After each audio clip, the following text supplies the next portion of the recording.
Good morning, everyone. My name's Hank Setala, And I'm Dr. K. and we're here with an episode of Holistic Highlights on Emergence of Being.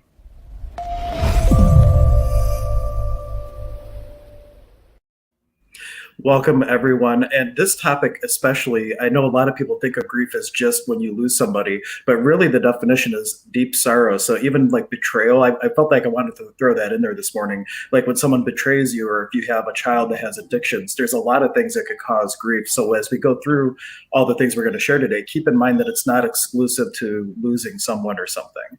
But Yeah. and how where shall we start with our fun topic? Well, fun topic, our sad topic that we're going to turn into a place of lightness. But it doesn't have to be. Yeah, it doesn't have to be. Lots came through because I sit in the morning and I try before we start to see what messages come through that may be helpful for people. It may be helpful for some, maybe not for others, but whoever it hits is great, and hopefully it's helpful for everybody because this isn't just about losing people. And there's been a lot of continued transition since our last conversations about death, and the transitions continue at what seems like an exponential rate, at least around my end.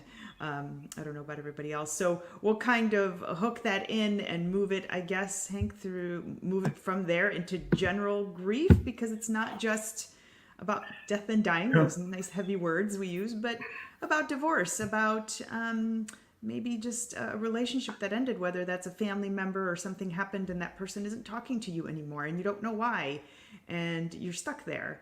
Yeah. It could even be something even less extreme than that. Like say somebody is really passionate about something, like it's their drive, it's who they are, and they express that out into the universe and their parents shut them down like, oh, that's stupid, you can never make a living on that. Like even something like that, like you can go into a deep depression or a deep sorrow from an aspect of you being kind of suppressed or downplayed or judged.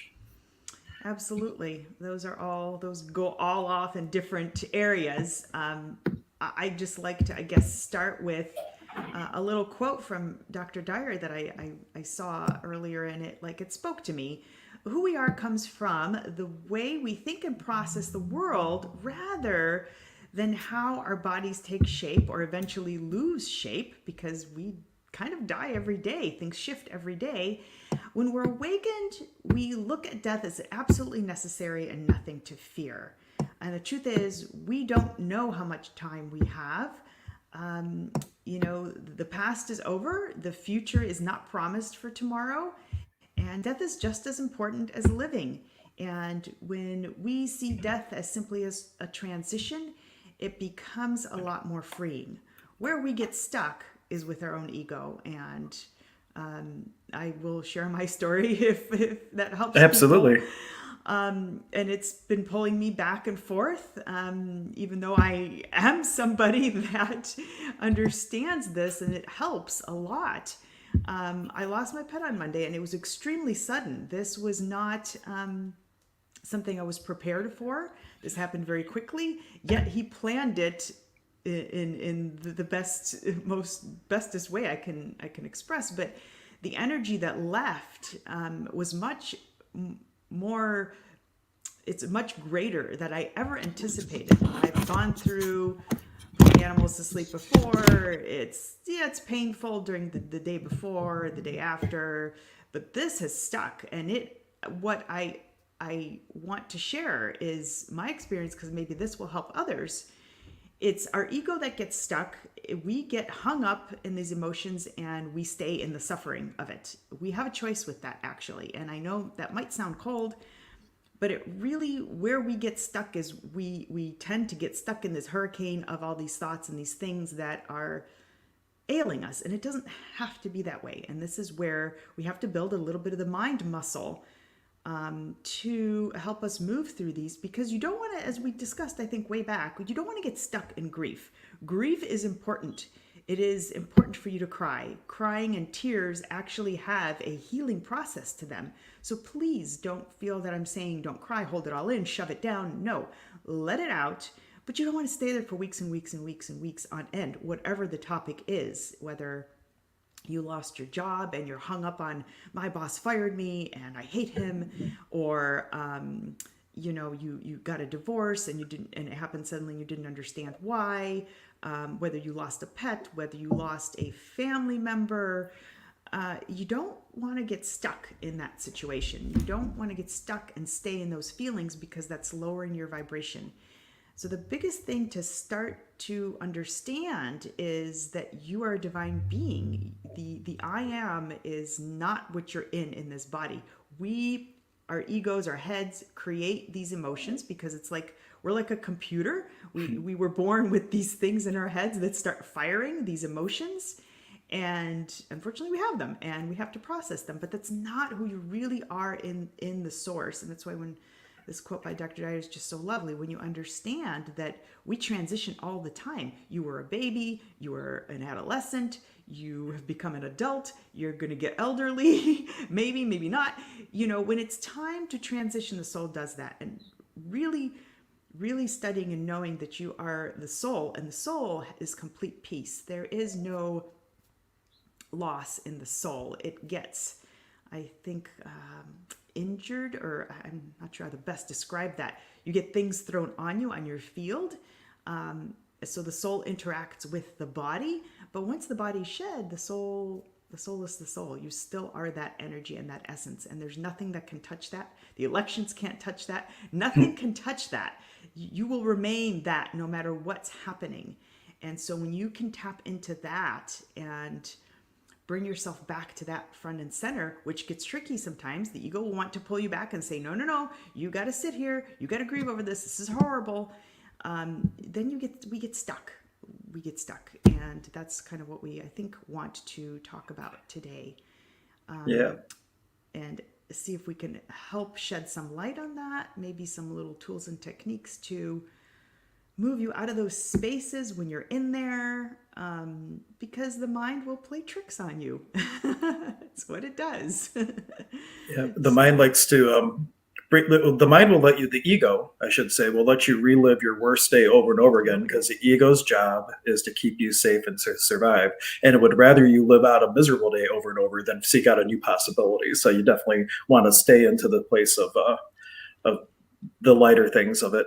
And one thing that really helps me with it is in the book, Conversations with God, Home with God, A Life That Never Ends. He calls it, and we talked about this on our past show, the continuation day.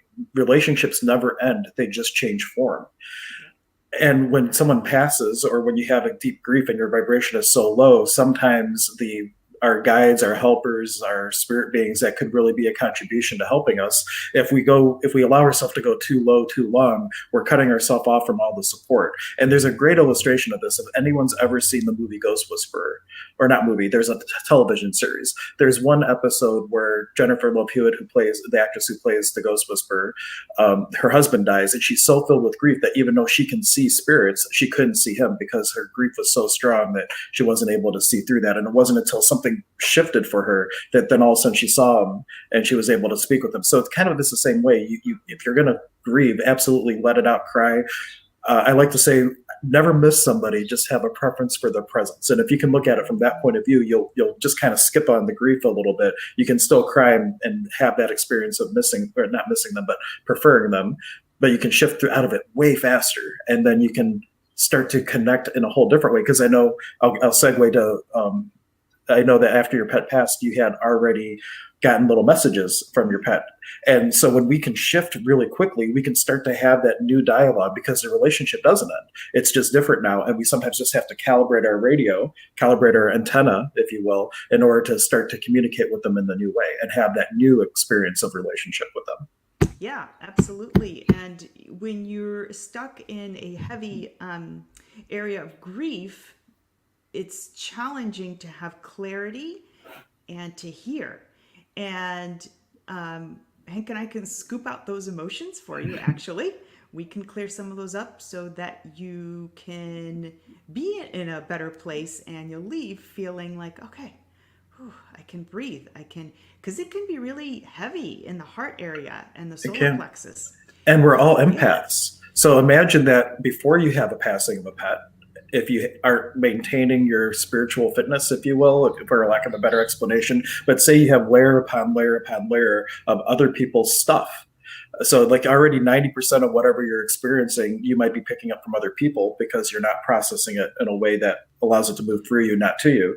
But now somebody passes, or you have a life event, let's call it, whether it's a death of a pet, a family member, loss of a job, divorce. And now it's like pouring a 5 gallon bucket into a cup of coffee vessel, right? So now you have this feeling of overwhelming and Yeah. this flooding of emotions. But had you already been spiritually fit, had you already scooped out all those things, the impact might not have been so great. So I guess the moral of the story, what I'm getting to people is start doing that kind of work now. Now, Don't wait yep. till you're in the grief. Like, how much easier would it be to go through something like that if you had a big enough reservoir to handle the emotional impact of a life event like that? Yeah, and Dr. Dyer talks about this too, and I'm trying to think how he states it, but basically it's you don't have to wait till you die to have that experience of bliss on the other side. You can start doing that now, but to get there, we can give you some tools and tips and things to do, but ultimately it is the work. The brain and the spirit is like a muscle. You have to work at controlling your mind and learning about these higher levels that we're teaching, so that you go, okay, wait a minute, I'm bigger than this. Because a lot of people don't have that awareness. They don't know what we're talking about.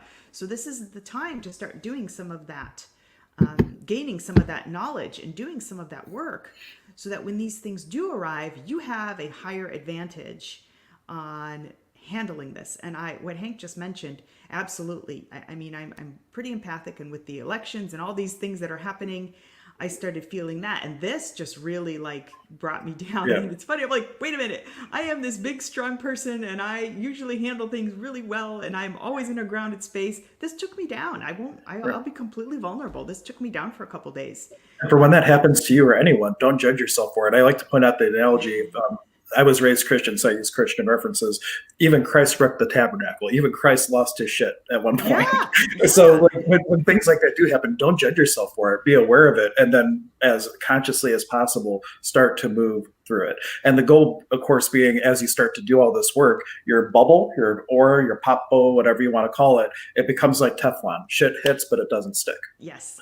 And when you're in that place, and when life is happening through you instead of to you, everything changes, and it becomes much easier when you do have something like what happened with Dr. K's pet or whatever comes up. You can really move through it very rapidly. It doesn't mean that you don't have issues. We all have issues, but you have a lot more tools and a lot more awareness and conscious choice around how you're going to deal with it. That you can use your intellect to discern and say, wait a minute, I am really spending a lot of precious energy focusing on the loss of the divorce, the loss of a pet, the loss of the job, the loss of the relationship, the family member that won't talk to you, rather than filling yourself up with love and light and what's next. Obviously, allow yourself to grieve. The other thing I'll share is I don't completely vulnerable. I don't tend to reach out for help. I wasn't going to post this. I'm pretty private. And a message said, and I think it was my pet saying, the biggest message is you don't have to do this alone. You don't have to go at things alone. We are all here to walk each other home. So, I reached out to Hank and, hey, just send me a little bit of good juju. So we're all here. You might need some support from us. Sometimes we might need some support from you. It works. We're all here as a collective consciousness. And that's a tricky topic to the brain and to people that aren't aware that we are all one. We all have these thoughts floating around, and they're all up here. But we are here to walk each other home. I think that's the nicest, gentlest way to put it. We are all here to help each other. So don't feel that you have to go at anything alone. If you're feeling you have to be really strong, which a lot of people do, it's like, no, I can handle this. And that's kind of how I was. And then I got this message from him that said, no, reach out. Let people send that intention to you with love and a hug, even if it's for a split second. When you have that many people, I had 283 comments of people sending me prayers, even for a brief second. Do you know the energy that put forth when they say that what is it? What more than 100 people meditate together? Christ is there, and it expands. So I'm like, I got the message of no, put this out there. Let people help you through this. Let people send some good energy your way, because that intention is out there. It gets forwarded out there. So obviously, don't throw your drama all over Facebook, like, "Oh my God, my husband, you beat me up, and this is terrible." And some people like to embellish, but Right. no, And you can ask for tell the help. difference. When you look through Facebook, you can tell when there's like a pity party post versus, hey, I would authentically like support. There is a very difference in, but you can just tell that there's a difference in the energy. So Yeah, that's definitely not what I didn't get that from your post. It was just like, hey, this is happening. If you want to throw some energy my way, great. And yeah, it's great that you were able to reach out because I know personally I did a lot of work around, I did some Mesa work around the passing and everything too. So you never know like what people, grateful. what contribution people might Yeah, be, because you never know. There might be a shaman on your friends list who says, oh, I can work with this. And they might be doing a little bit more facilitation than just sending out a loving hug or whatnot. yeah. So you don't have to go at anything alone in life. You know, we are here to help. We're a very safe place when you come to do our little healing clinics. Come if you're stressed with anything, just come on in and we'll clear that out and you will leave feeling so much better. And I guess I think Monday's our next clinic, right? It's the 16th. Yep, Monday is our next clinic. So we're working on a virtual one for those of you that, are Uh, can't make it or and we really are. We have a we business are. meeting next week on Tuesday, and I think we're going to iron out a lot of that stuff because other than our stream, we're pretty busy. So we miss each other a lot during the day. But that really is coming. We've been saying it for months, but we're going to do it. um, get some help so that you can gain some clarity. So you start getting glimpses into where you might be stuck. But grief, everybody handles grief differently. It comes as anger, it comes as denial, it comes as all those little things that you had in the background, which I don't know that you didn't post, but denial, anger, Oh, I think I sorrow. have that though. Let me bring it. Yeah, Just the that's the words five there. stages of grief. That's Yeah. just what I found from. And they're Yeah, true. These are bargaining. These are all things we use, and they're don't. I mean, avoid using those because grief is simply the brain doing exactly what is on this screen. The ego. and I will tell you that all of these things will shift immensely if you can come from the space of life happening through you instead of to you. This is all victim mentality. This is all, oh my gosh, look what happened to me, Mm-hmm. versus in a place of allowance, in a place of life happening through you. It's like, wow, this is just one little, step on the road of experience. And all this can shift exponentially if you can come from that place. Yeah. Yep. Absolutely. And it may pull you back, but if we just give you some little tips to when that happens, pattern interrupt. I'm actually Go going to to throw it something to you. else. Like last week, my headset was messing up, and this week I forgot the plug for my computer, so I have to go grab that to plug it in because it's about to die. So I'm going to throw it to Dr. Okay. K for just a I'll moment. talk for a I while. He uh, does you this to know, me all the time. twice. You see, look at the point of view here. Two I'm times, joking. last time and this time, and now it happens all the time. And I get this from my kids all the time. This is every day. This happens, Daddy. I'm like, it's been one time. No, but I'll be right back here. But yeah, the best, just trying to help you move through these spaces of grief. And it's tricky because it'll grab hold of you and it will start taking you down the rabbit hole. And it did that to me this week. And I always had to remind myself, like, wait a minute, this is just a transition, it's necessary. Things shift and change. And so, whatever it is that you're going through right now, whether you've lost a family member, whether somebody is in the hospital and sick and you're worried. I had a client the other day that came in and I said, "How are you?" And he goes, "I'm not so great." I'm like, "Why?" He goes, "I'm worried about my sister. She's in a nursing home." I'm like, "Oh, okay. How old is she?" 92, and she's not eating. And I said, "Sweetie, she's 92. Let her live her life, and at some point she's going to go." So this is all about attachment. It really comes down to the attachment, the ego attached to feelings, feeling we need to relive something over and over. If we seem to potentialize enough energy on it, maybe it will change. Why did so and so leave me? Why did my boss we fixate on it and we put so much mental energy. You can almost feel it in here and in your heart. You'll feel tightness in your chest. You're putting so much energy on something to try to maneuver it in multiple ways like that: anger, denial, whatever those are, bargaining. I can bring it back up. I got three of them. Acceptance is denial, anger, depression, bargaining. Acceptance is ultimately where you want to be. But you'll go through all these things, and so the faster you can just get to acceptance. And as I mentioned, that death is just as important as living, and the death of anything, the end of anything. And if you are in the process of something, like, we're not just talking about physical death of pets, people, family members, etc. When you're grieving something because for instance, job loss is a lot right now for people. Things are being restructured, and if you've been thinking about leaving, God may be doing something for you that you were not doing for yourself. And as time moves through, you're going to look back and say, oh.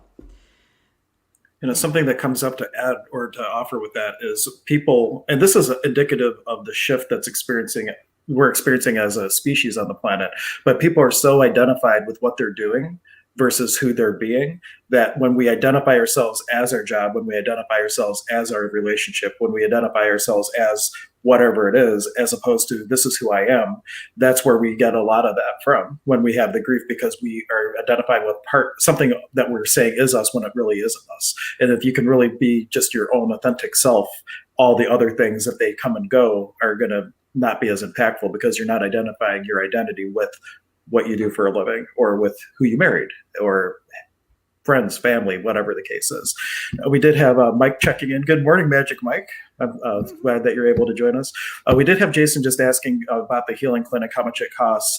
It's a 15-minute session, and we'll talk again about it at the end. And it's $30 for Dr. K and I to both work on you at the same time in that 15 minutes. And then there is an option when you sign up. If you're able to pay more, you can do the abundance login. It's completely optional, but that's just what we are doing to make it very accessible for everybody. And we'll talk about it again at the end. But since he asked, I didn't want him to drop off the broadcast and never get the answer. So, yeah.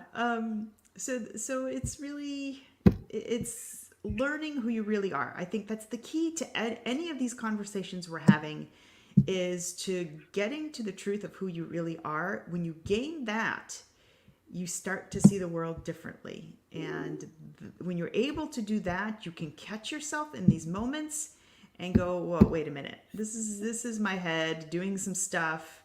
And because ultimately, before anything happened, you were already here. So your head creates these feelings. You create everything. And if you can create it, you can uncreate it. And there's a great example of this, how our point of view taints our reality. Dr. Param, he actually has a great thing going on every Sunday right now. I'll post a link in the comments, but he's a professor at Baldwin Wallace, and he does these presentations called Why Life Sucks, a global voyage to overcome the misery of everyday living. But it's all this metaphysical things from this mystic named Osho. But he'll give this one example of you go to your boss and you ask your boss for the day off, and the boss says, nope, you can't have that day off. So you go back to your office, you go, oh, my boss is a jerk. And then you see your boss with two of your colleagues going into a meeting, and then they're going out to lunch, and you go, oh, my boss is unfair. So you're looking through the lenses of my boss is a jerk. You're looking through the lenses of my boss is unfair, where the truth of the matter is he said no because there was already two people who had that day requested off and they just couldn't do it. And the two people that are going to lunch, they were on a project that's behind, and he's going to yell at them to get them to be caught up. Yeah. But we're not seeing the authentic truth. We're seeing what the experience is through these lenses. And when your lenses are tainted, you start to, it's like looking through stained glass. Everything has this hue. But if you can take those lenses of judgment off and get to your authentic voice and your authentic knowing, then all that is just experience, which you can label any way you like. You can label it all as perfection if you choose to. Yeah, that is a huge key point. And I've done this many times, and I pull myself back and I use my intellect to discern. So it's the intellect is your way of, like Hank saying, looking through these lenses. And we're like horses sometimes. We have those little blinders that they have, and that's all that we see. When you don't know what's really going on, behind the scenes, there's a reason. So somebody may break up with you because they don't don't know how to say something to you. Maybe they don't really want to break up with you, but they don't know how else to do it, so they did it in a really crappy way.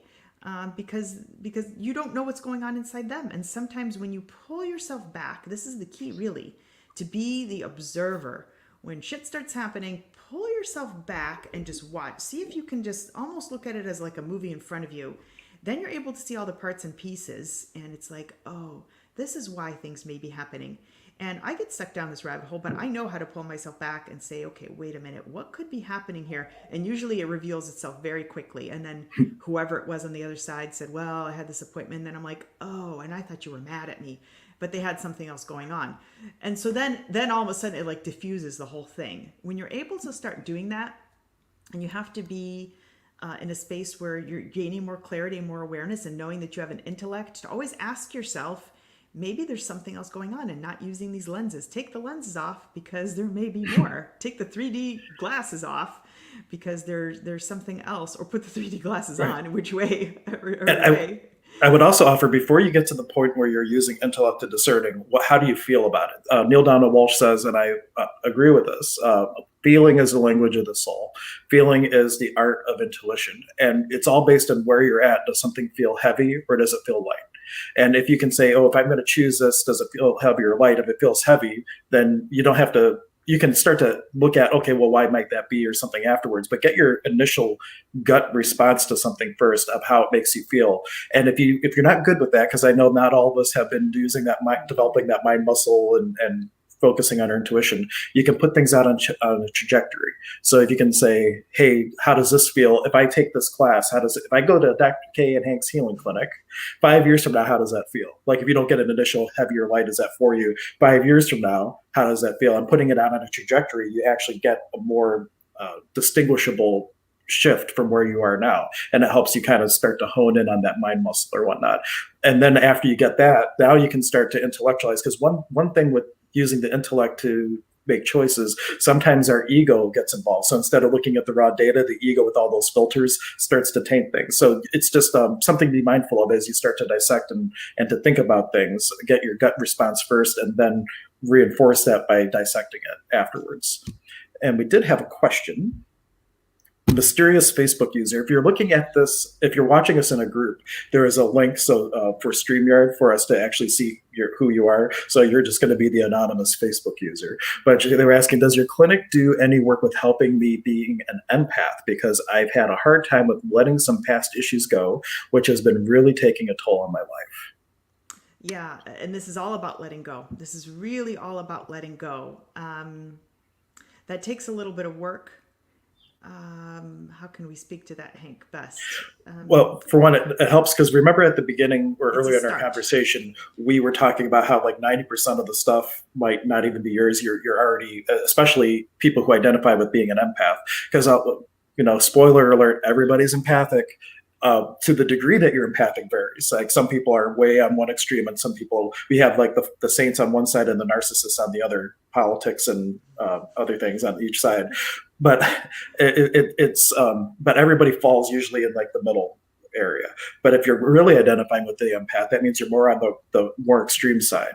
And there's different things that you can do to help with that. And one of the things, whether it's our energy clinic or if you want to define a meditation type of thing, whatever it is, you want to take an energetic scoop and get rid of the 90% of stuff that's not yours, because then it starts to help you deal with the stuff that is yours easier. Yeah. Sometimes we get lost. We don't even know as empaths, okay, well, is this even my anger? Is it not my anger? Is this my issue? Is it not my issue? And there's just other people's stuff that's layered upon layered on our own issues. And then it's harder to identify the things that we really need to heal. So the clinic absolutely helps with that, because we scoop out a lot of that stuff.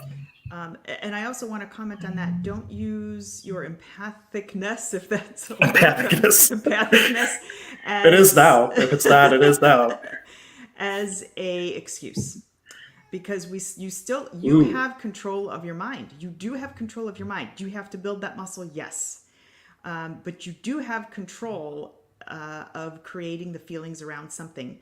Don't become a victim. Do not become a victim. And You're a great not a resource for victim. empaths, my friend Ryan Dean, he has a whole business centered around called empathic empowerment training. I think his website is empathichealings.com. If you want to check out his website, he has a ton of tools and like these deep dive classes. He actually has one called the empath and the narcissist, like a moth to a flame, because empaths typically attract the opposite duality. The duality truth is opposites attract. So empaths attract narcissists until you're awakened and you're using your gifts skillfully. Now like attracts like, and you'll attract a nice empath as a partner or whatnot. But if you're operating unconsciously, you get the opposite. So something to be very aware of. But he has a lot of resources for that. And we probably should do a topic just on empaths because this comes up often. Okay, that's the next topic. Yeah, a lot of people.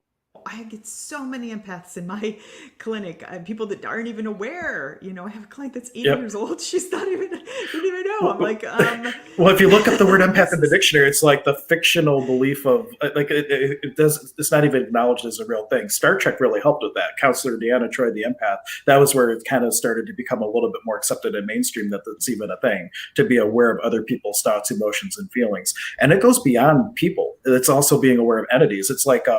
Ryan uses the description of being like a radio. Like a normal person might get AM and FM, but the more you are on the extreme, you're also getting broadband and infrared and all these other awarenesses along with Yeah. it. So we got a Yeah, and couple so questions. when you realize that, oh yeah, I'll let you answer questions. Let's see. I'm going to bring up Ernie's in a moment because this one's, I think, more in the topic where we're at. Pulling back judgment and observing was helped very well with my mental well-being. Doing this has helped me pull others back, allowing them to see more of the picture. Listening and observing is definitely key. I guess that wasn't a question. That was just And that's, Angie Pop yep, offering some guidance that's for key. people. When you master that, and it's tricky, it doesn't let you, sometimes it doesn't let you, your ego pulls you, but when you master that, you have a whole different perspective. So I tell people like your soul, and I wish I had, those little puppet things you put on the Cookie Monster and it talks. Your soul will incarnate, and so this is our body. So it's the Cookie Monster little Cookie Monster. whatever.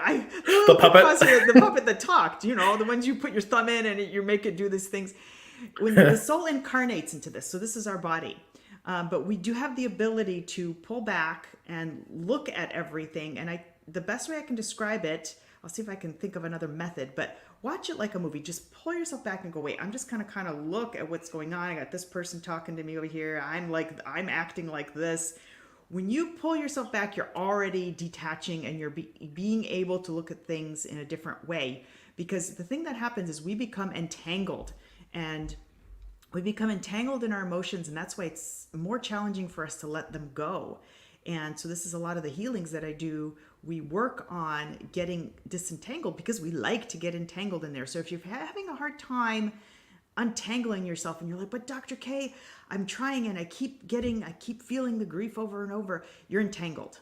You're entangled in those emotions. So try to pull yourself back and watch and be like, Except this is do it. Don't try. necessary. Yoda said, do or do it. not. There is no I know, try. I keep using try, and I I know that's not know. the right word. It's like one of the I five know. words to avoid, but that's all right. I But know better. we should start all of our broadcasts talking about cookies because now we got Michael's attention. Cookies? You have cookies? No. And then I'll bring up Ernie's No. comment after this one. Someone, mysterious Facebook user, was just vouching that they've taken Ryan's class before and he's great. He has read runestones for me too. Thanks for answering my question. You're very welcome. And just another testament to the effectiveness of Ryan's class. But Ernie was asking, question, what would life be like if no one dies? No grief? From the one-ality perspective, no one ever really does die. You can never not be. It's our limited perception and duality that we're separate and that we have a linearity to us that causes the perception of separation, which causes the grief. But in truth, you can never not be. It is always a continuation, a transmutation of energies into something new. So, yeah, but That's if no one ever died, what would happen? Oh. Well, I don't We would know. have overpopulation. The Earth would be like, I'm out. I can't handle this stuff. Everybody never dying. That's Come on. already happening.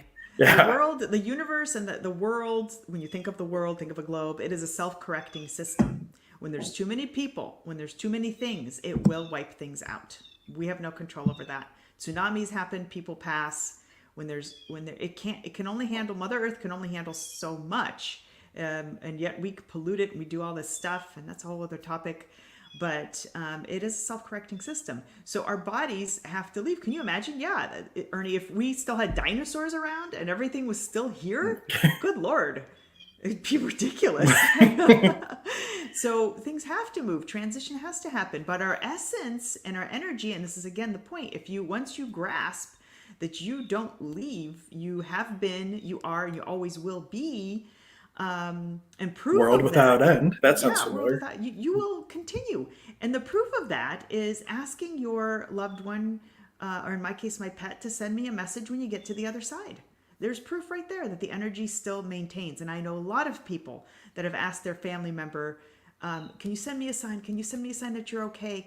And they do get the sign. There's proof. There's your proof that there is existence, energy existence that you. And for that those people haven't who left. aren't getting the sign, are you so encompassed with grief and the separation that you can't see the sign? Just like the example earlier, if you go into the depths of a low vibration, your loved ones and family members may very well be reaching out in dreams or trying to reach out to give you that sign, and they simply can't because the difference in vibration is too extreme for them to effectively communicate. So meet them halfway. If you're looking for that sign, raise your vibration so that you can meet them halfway. And a lot of times those signs come through the work of dreams. Or for finding another common one is finding a coin that has the year that someone was born or that passed, and that would be like the sign for that. So there's a lot of different ways that those signs can show up, but ask yourself, what signs am I seeing that I'm missing? Like, what communication from the other side is here that I'm simply not in the space to acknowledge, and starting to pay attention, because paying attention, if you're not looking for it, are you ever going to find it? Yeah, and that should comfort your grief in this case of somebody passing, and don't second guess them either. I don't second guess them.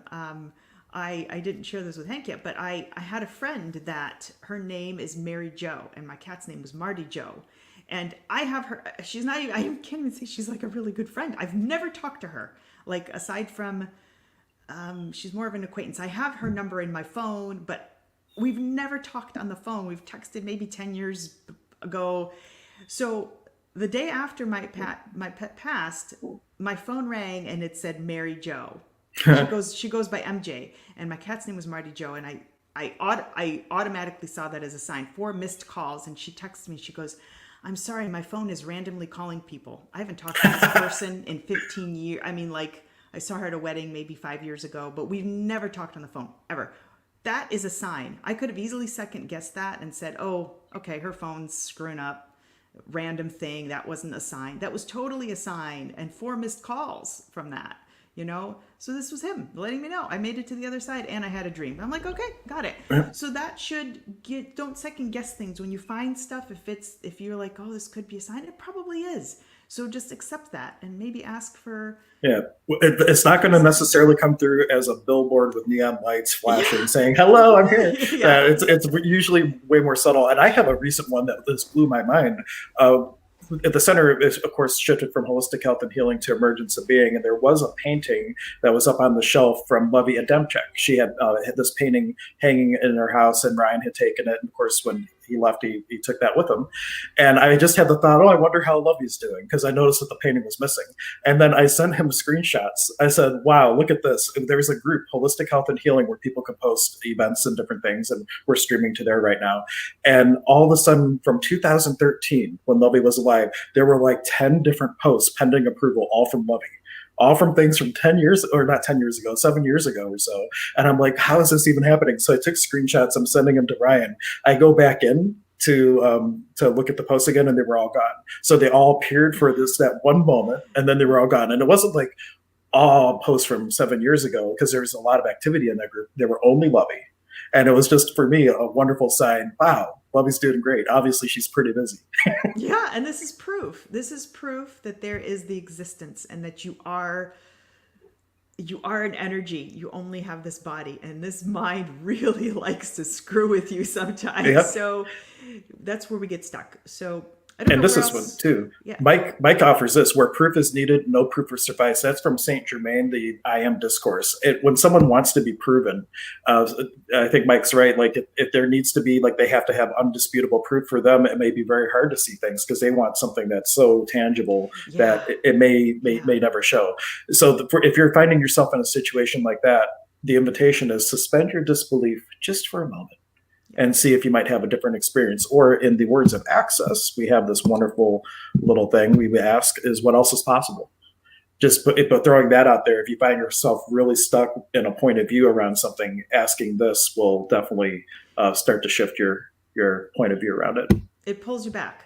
It's another method of pulling yourself. When you ask that question, it forces the mind to pull back and not be in the problem or in the emotion and stuck in that emotion.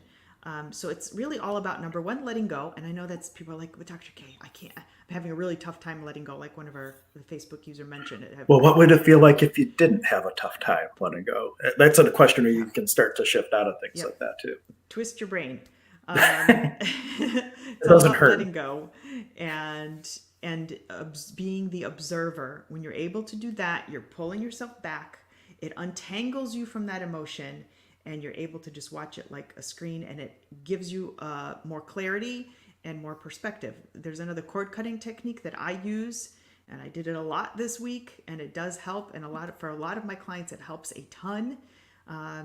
Many really, really love it. It keeps the good stuff in and kind of cuts the other stuff out. It's a quick thing you can do in the moment. There's a grounding technique that I use to bring you back to front and center. But some people like to do it and some people don't. I'm like, you have to be diligent. And when I first learned it, I'm like, I'm not doing this crap. This is BS. I'm not doing this. I'm like, okay, Adriana, no, give it 30 days and be diligent. And if you really, really do it, it does help a ton. So I'm not. Where else can we help all of you? Because we've talked about. Is there something specific somebody needs with regards to this? Because questions, comments, make them now. We got plenty of time to address if the people have certain things going on in the world. One other thing that was popping for me to mention is when you have the initial impact of a life event, whether it's someone passing, we have the tendency to ask the evil question, why?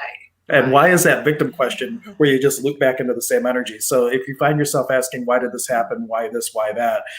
Asking what else is possible or what's right about this? I'm not getting any question that isn't why that's going to start to shift you into a different possibility.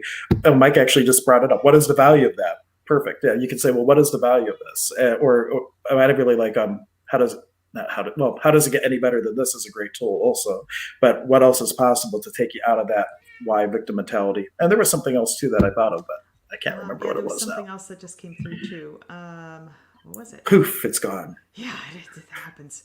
It'll come to me. But worst case scenario, if you try all this stuff and it doesn't work, you're not out anything, because all these things we talked about doesn't cost you anything to try. Just a moment to suspend your disbelief.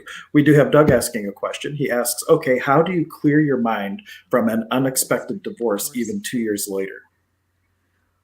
That emotion is stuck within you. There's a cord. So I'll leave that up for a second. Talk about cords for a second. When you have an interaction with anybody, even business, that person hooks a cord into you. It's an energetic cord. It's like a taffy pull between the two auras. Yeah. It happens automatically when you have an interaction with somebody. The more you keep thinking about that person and the event, you are deepening that cord. A lot of times that cord needs to be cut. Hank has a way of doing it, a shamanic way of doing it. I have a way of doing it. That cord has to be cut, cleaned out, and clean. I have a way of just cleaning it out of the head so that I can't force you to never think about that person again, but it makes it easier to not think about that event, because every time you think about that event, you are thickening that cord. So where it was really thin, now it's really big, and it keeps you connected to that person, and it keeps that emotion alive, and it keeps that energy, that connection alive. So we want to work on cutting that off and cutting that out. And I had to do a lot of work on that with a previous relationship that I had, and it did disconnect. And it was a lot easier, but that's kind of what needs to be done. Would you have another tip, Hank? If it's a really traumatic instance, there's also situations where when we have a life event, a part of our soul stays stuck in time and space. And if there's something like that going on, there's also something called soul retrieval.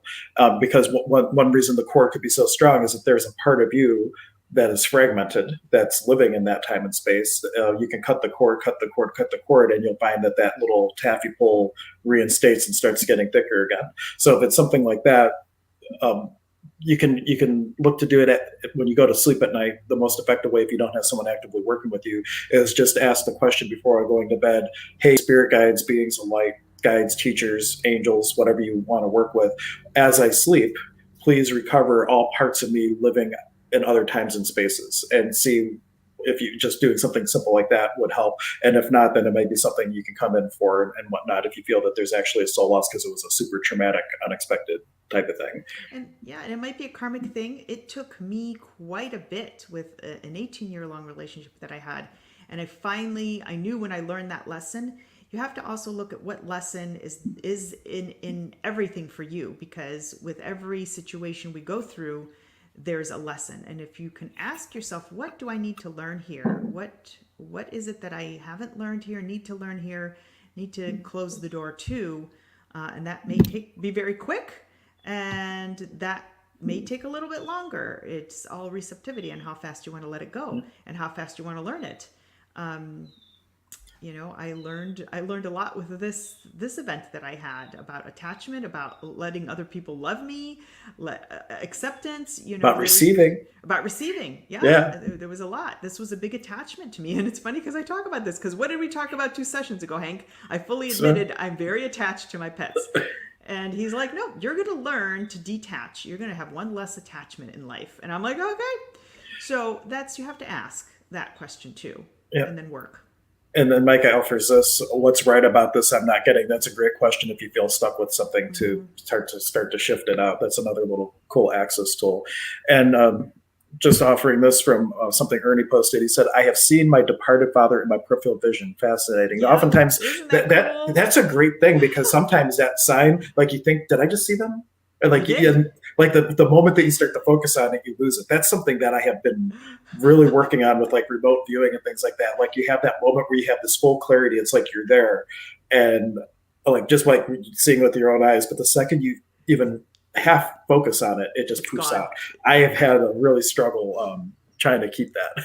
Let's see. Yeah, that's happened to me many times, many times. And then I know it, but I just know that was that person. And yeah. And Michael was asking this, I believe, for Dr. K. Were you able to do it yourself, or did you have help? And I'm not sure. Yep. I had help. Some of these things, again, guys, you don't have to go through this alone. I am a very macho person. I have a very strong energy, and I'm very assertive. So I do go in with things. I'm going to do this myself. And then I learned there's a lot you can do yourself. There's things you need a little help with, because we're all in this. We're all in this together. Yep. COVID, but we are. And sometimes don't suffer. That's one thing I've learned. We'd go like this and we're like, no, I'm going to do this myself. And don't put yourself through the suffering. How long are you going to sit in pain when we could help you, or somebody else can help you, and just get through it and done, and you're better, because you're prolonging your own suffering. So reach out and get it done. Finish the job, close the loop, so that you're better, versus saying, I'm going to do this myself. And yes, we are very divine beings. When you understand that you have divine power, there's nothing, you can create miracles. You can totally create miracles. But we do have a human existence, and sometimes we do need a little bit of help from a soul that has already gone through it and has, extra stuff to help you. So don't be ashamed of it. Don't feel like, you gotta handle it on your own. And a lot of people, this is another thing that's coming up. A lot of people think they're weak. When they ask for help, that's a sign of weakness, especially for men. It's a sign of weakness. Pat and pock that. Absolutely. It is not. It is not. You are a soul being, and sometimes we just need that little extra push from somebody that's got a tool that we don't. I don't know how to fix everything, so sometimes I YouTube it, and damn it if I can't figure it out. Sometimes I gotta call somebody and be like, hey, I need help. I can't figure this out. growing up, we have all these things that are entrenched in us from parents. Like the only person you can count on is yourself. So, Don't let people help you because you're obligated to help them. Like, so we have a fear of receiving out of fear of obligation. We have all these little things. yeah. So like all the places, yeah, Michael's bringing up another one. I'm not worthy of help. Like, so all the places, we're just running a clearing, all the places in this lifetime and all lifetimes and all aspects of being both known and unknown. Are you willing to destroy and uncreate to everyone all the places where you have been stuck in being willing to receive based on aligning and agreeing with or resisting or reacting to other people's points of views, projections, and expectations? I know that's long-winded, but just let the energy come up around that. And if you're willing to destroy and uncreate it, we're destroying the energy out there for allowing the universe to shift it through point of destruction and point of creation, pot and pot. Yeah. So I know that's long-winded, but that's a clearing. So just let's so with it, go back and replay it and get it again if you like. These are limiting beliefs, and I think maybe we need to do put that on the parking lot list. Just, I don't know what we want to call that. Limiting beliefs, thoughts, things we were taught that are keeping. We'll work on the title. Yeah. That are keeping us locked up. Well, in Access, we call them glass ceilings of limitation. So what happens is you have a subconscious belief or a subconscious anchor, whatever word you want to use, like the only one you can count on is yourself, for example, or money. The root of money or money is evil, so therefore you have the belief that if I have money, I'll become an asshole, or whatever the case is. Yeah. But these are things that are instilled in us at very young ages from family member society that then, even though we're consciously looking to create abundance in our life or something, we hit this glass ceiling of limitation because of this other belief that's underneath it all. And so we could definitely do something like that, like, bashing through the limiting beliefs. I know you guys make a comment. What could our title be? I don't know what it would be, but we'll definitely do a topic specifically around this because it sticks a lot of people. Yeah, there's a book on it too, and I'll pull that up when we do the. That's a great book on. Or roles. How many people have siblings, and how many people like? Why can't you be like your brother Timmy? Yeah. And like, so sometimes we start to accept a role that's being projected on us, and no matter how much we're looking to create in our lives, we'll never create more than Timmy. Because Timmy's the good one. So we can't, so we have all these little subconscious things that stick you so bad that you don't even realize. And your parents too. Yep. Like you can't make more than dad because then you got to please dad. These things run. These are programs that run through your life, and these do take work. That is not something you want to do on your own. It took me, continue to work on it because of my European background. That really. Oh, Ernie has a title suggestion. Oops, wrong one. Someone Timmy. No, Timmy. No, I was clicking Timmy, on Ernie's, and right Timmy. There, Michael's comment came through, and I clicked on Michael's first. All beliefs, alter perceptions. That could be a good title for it. So we'll look at that. But yeah, Michael, we never liked Timmy. Yeah, or whoever it is. Right.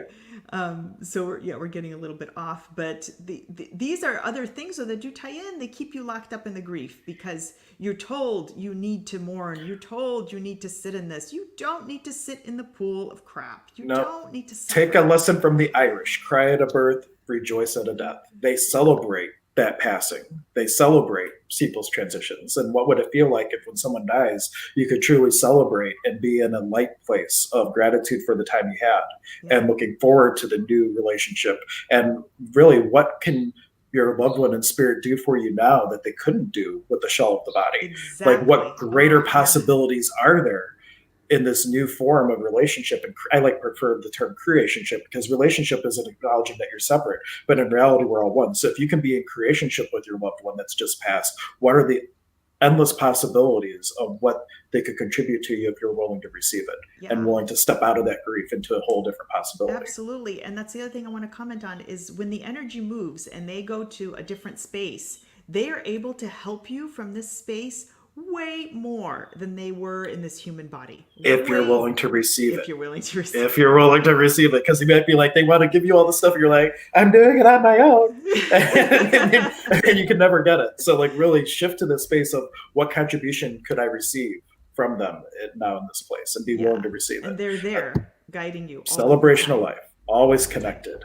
Yeah, absolutely. So I hope this was kind of helpful. I think it was. There's more work. There's always more work to be done. But now we're at least turning some of these wheels in your mind and going, I'm going to think about this.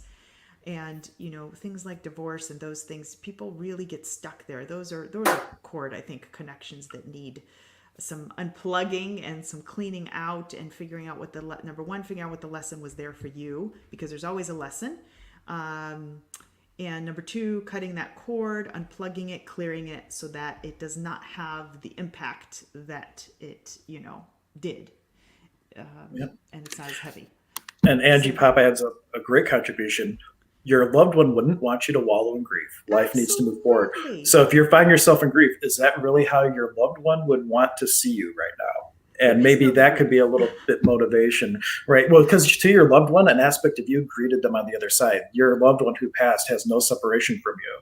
We're the ones that create the separation. It doesn't need to be that way. There is no duality. And right. so there is no grief for them. The soul doesn't feel that like the human body does. So when they're on the other side, wherever that is, we don't know what that is till we get there, but they're there and they send you the signs, they're there. They don't feel the grief. There is just peace and I guess joy, it's a different way to describe that, but there is just omnipotence there. It's just a peaceful joy. There is no grief there. They don't have all these negative emotions. Those things don't exist there. So, yeah. And I did just, because I know we just have a few minutes, so just before we wrap up, I tried to post a comment, but it looks like there was error messages. But if you go to emergenceofbeing.com, under experiences, monthly events, there is the link for all of our monthly events, but specifically the healing clinic that Dr. K and I do. And we do that on the first and the third Monday every month. So, but registrations are required because we are still under the 10 people rule. So to make sure we don't have too many people at one time, we do advanced reservations for that. So please take advantage of that. We've had really good feedback thus far. So definitely take advantage of that. And let me put the link up. Room, and it's a safe space. You don't have to worry about other people hearing your stuff or being ashamed of. We hold the space for you. We hold the space for you to let it all out, whatever it is. And it's a start. Will you need more? Very, very possibly. But this is a start for you to at least get that glimpse and clarity of at least a couple days and it might be forever. We don't know. Whatever the universe brings. The thicker your plot, maybe the little bit more work it takes, but there's people take 6 months, But, right. Well, and the more active you can be in your own healing, like if you just come to the clinic and then go and do no work until the next clinic, and you come to the clinic and go, it might take you a while.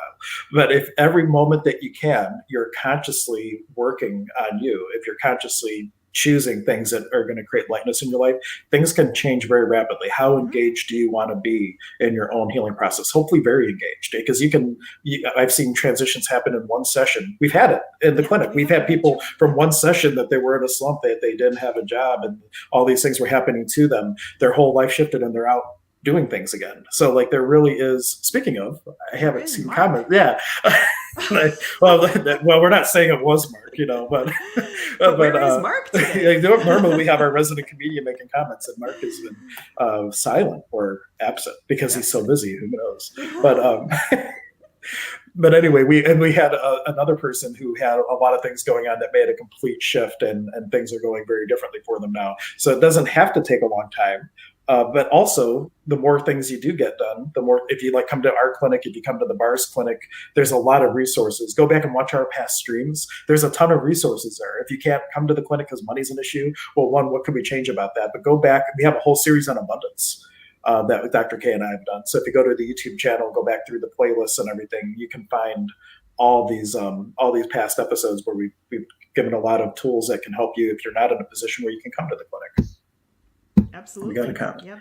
But invest in yourself. You are the biggest investment in your life. You will get the money back. The money will come back to you tenfold if you invest in yourself. Trust me, I've done it. It has come to fruition. Ooh.